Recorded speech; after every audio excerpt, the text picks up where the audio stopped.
the opposite field. But the main reason why we're working on it today is because if you have what we call an opposite field approach, usually good stuff happens.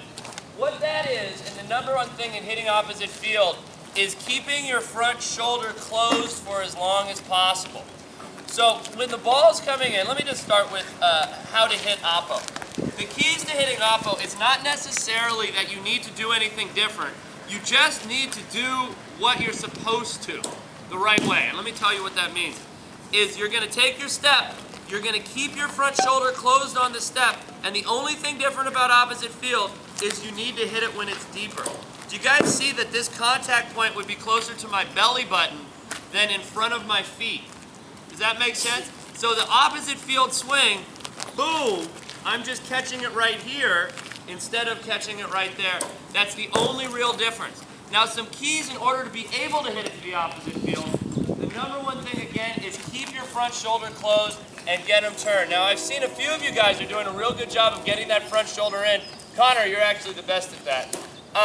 That when you watch the pros hit, you're going to see that most of their shoulders are at about 45 degrees away from their hand. They're really going to be turned in, and you'll see from that center field camera, right before they hit, you're going to be able to see their numbers, right, a righty. Like, again, we're talking about our A-Rod example.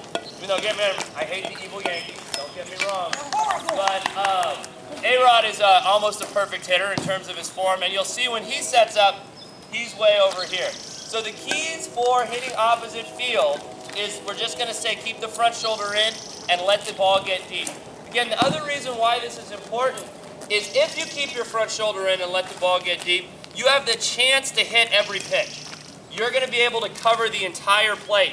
When you try to yank things and pull them, your front shoulder opens up and you can only get that inside pitch.